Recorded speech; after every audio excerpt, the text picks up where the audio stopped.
Welcome to the Taproxy Method, creating confident learners. The Taproxy Method uses a unique combination of breath work, brain-body work, gratitude, and a clay-based program to affect the neuroplasticity of the brain in students, to help strengthen their mind-body connection, help them develop a growth mindset, and most importantly, trust and confidence in themselves.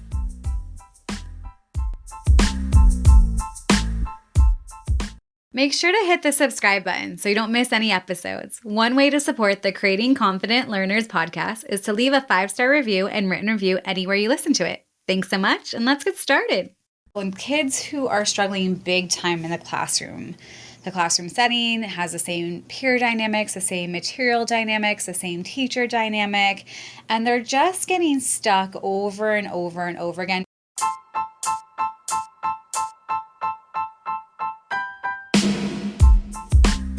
Be sure to sign up for the Foundation course. This course is here to support you, both parents and educators. It teaches the exact foundational tools I have used with students to increase focus, ease anxiety, and help raise confidence and self-esteem so that they can succeed in all areas of their lives, including academics.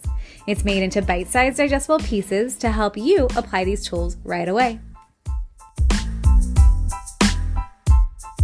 You know, sometimes it's impossible to change in the same environment where the problem is. That it's the environment that is adding to the perpetual struggle, just in general. And I'm just thinking more about that. When kids who are struggling big time in the classroom setting has the same peer dynamics, the same material dynamics, the same teacher dynamic, and they're just getting stuck over and over and over again. Nothing is changing. I really do believe it's time to change that environment until the problem is solved. Sometimes kids can really make leaps and bounds and improvement when they are removed from the environment that they're struggling in. Maybe it's not full-time, maybe it's pulling them out of the school setting for a couple hours a day, a couple times a week. But oftentimes the solution to a problem is not at the same level as the problem itself. And we're having this problem in this environment for whatever reason, lack of skill, dynamic between the pace of the class or how material is being presented. All those things are compounding, but the environment itself is compounding the problem. And I oftentimes think that it's okay to be willing to pause, to step back, to regroup, to reevaluate, and even change course if the environment is continuously creating the same outcomes. So a lot of times what happens as well, I'm a big advocate and I do have a beautiful connection with a local school here where I do get to pull kids from the classroom environment that they are in and pull them so that we can work one-on-one in my mini classroom, which is right around the corner. And I've always said this, especially with the kids who are struggling, the ones who have IEPs, the ones who need extra help, they don't need extra school. They need a different environment to build the skills at a pace that they can handle, at a pace that fills in their gaps of knowledge, their lack of skill, so that they can transfer it to the original environment, so they can transfer it to the classroom they're in with the teacher that they're with and their peers and their classmates.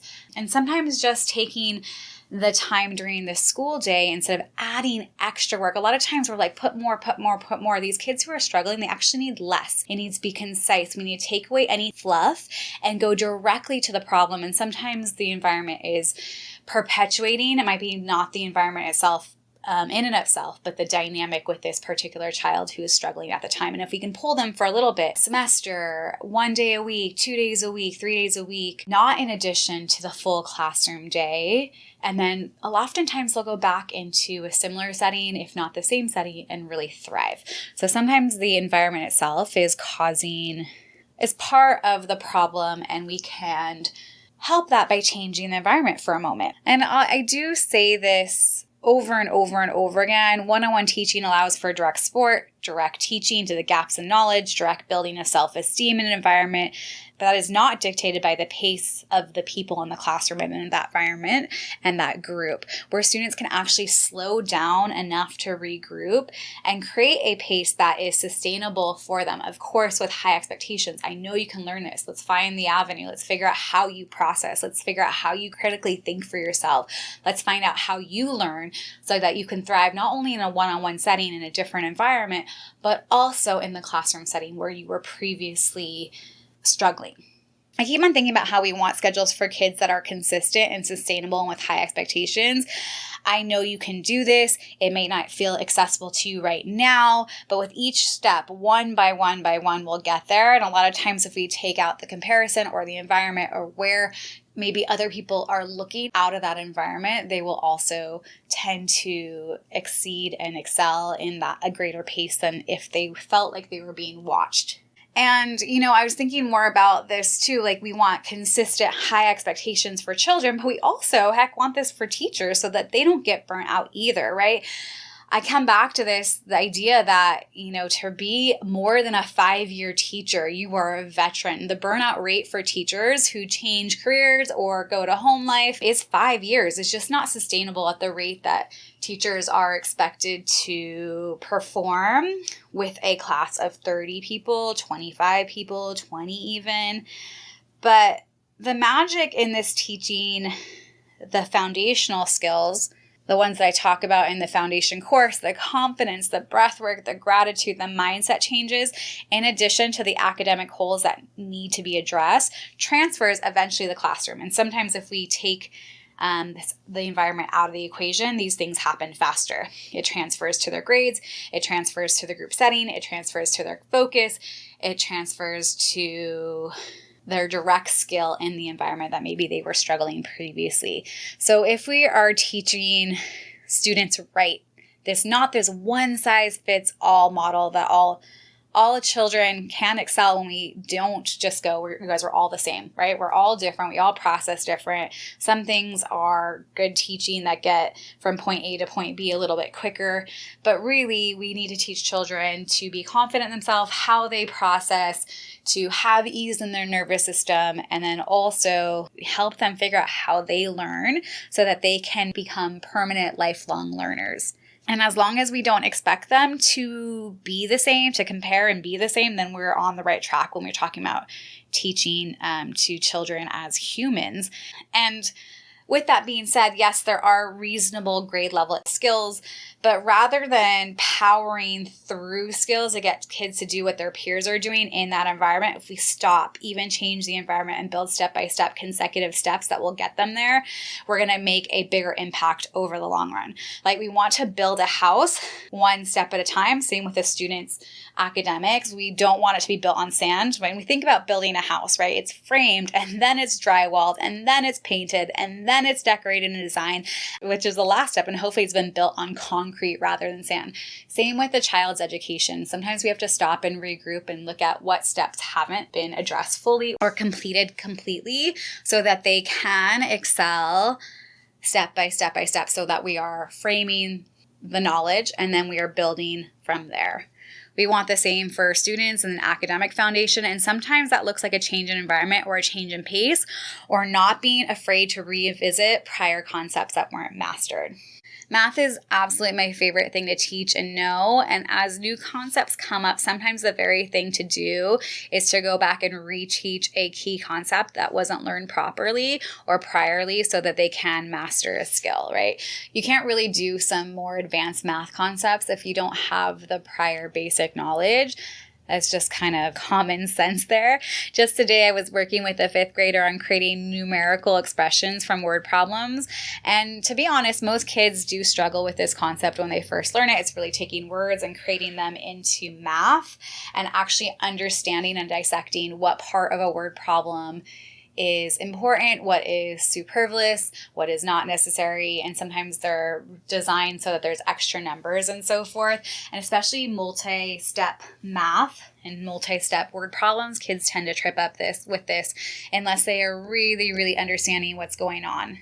I call this type of word problem turning words into math and into the numbers that are necessary. And here's a tip for all you parents when you're talking about word problems, especially multi-step word problems where it's not just like, oh, we're bringing this group of flowers and this group of flowers and the 2 vases into one where there's one step, is to have your child actually draw a little sketch of what is happening, especially in these multi-step word problems. And it's just a sketch of like no math or number sense, but like, oh, this many people entered the airplane, this many people came off, then this group of tourists came in, and so they have a little sketch of what's going on that doesn't have to do with math, and then figuring out the math from there. So just drawing kind of like the pictures of what's correlating to the words will help your child transfer the words into numbers, into numerical expressions, so they can solve what's happening, especially in 2-3 step problems. So today, when this 5th grader was working on not necessarily word problems, but changing words into math, in order to do the problems at hand, I had to reteach the basic math words and concepts for each operation, like what is the sum, what is the difference, what is the product or the quotient. I'm wondering here as I'm talking to you parents, do you know what all of these are? Right? They're the answers to specific math operations. So the sum, S-U-M, not S-O-M-E, right? Spelling dictates meaning as well, is the answer to an addition problem. The difference is the answer to a subtraction problem. The product, which a lot of times you don't hear this word, is the answer to a multiplication problem. And a quotient is the answer to a division problem. So in order for this particular child to be able to translate some of the just words to numbers on the algebraic expressions and numerical expressions, she had to know these words, which she didn't know until we went over them. And there is one problem where there were passengers and 3 crew members who were seated to the side and 7 rows, and this problem asked how many seats were in each of the 7 rows. So I had her draw out the plane and draw out the rows and where the crew members went, and then from there we were able to write a multi-step numerical expression to solve for it, right? So 45 minus 3, and then that's in parentheses, divided by the 7 rows would get the answer of 6 in a row. So sometimes just by drawing a little sketch, it can help a kid understand what's happening and then change those words into math. There was also a problem where there were 2 different fish tanks with each type of fish needing a certain amount of water. So what was the max amount of fish that could go into each of the bowls? And then based on that, those little sketches of these like little stick fishes were able to make the numerical expression, the 2-step problem of this divided by this for how many fish in the first bowl, this divided by this, how many fish in the second bowl. It was easy to write it as one simple numerical expression or one simple numerical equation to solve. But by seeing just a sketch of what was going on, it was much easier to write that into math. Again, we're changing words into pictures. And I also talk a lot about, with students, they can answer the math problem correctly, but if they are not answering what the question is actually asking them, then they're not doing the math problem. That's a lot of times in standardized tests to kids on the math component. They will answer the math problem that they think the problem is asking and not answer the question that is actually being asked, and then they will, of course, miss it. So that's some of the hindrances, too, of understanding what's going on in front of them. I always tell students that you can't answer the math question right if you don't know what it is asking you. So the first step to being successful in math is, what is the questions actually asking you? Second is actually getting the accuracy in the math of the problem right. And again, you could have done the right answer for the wrong math problem. So that's half the battle with word problems too in math. So when we talk about a changed environment where the problems are, we can readdress and reteach and backtrack to reteach concepts and create a curriculum that is growth-oriented and totally sustainable and consistent for a child so that they can catch up to their peers in a shorter amount of time than if they were just staying in that same environment, which is causing the whole chain of triggers and reactions and perpetuating kind of the problem as is. Again, I always come back to this idea that the solution is never on the same level of the problem, right? The problem's here, and there's always a solution if we can get to a higher perspective, vibrate a little bit higher to what the problem is, and then readdress the problem from a different solution, a different angle to it.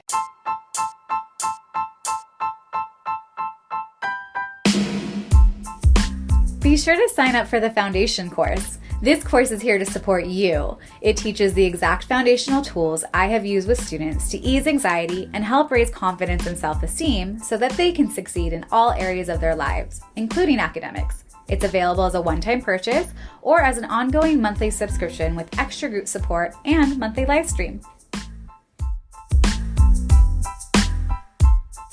Be sure to sign up for the newsletter to stay in contact. Keep up with the Creating Confident Learners community on Instagram and Facebook at Creating Confident Learners. Have a blessed day and aloha!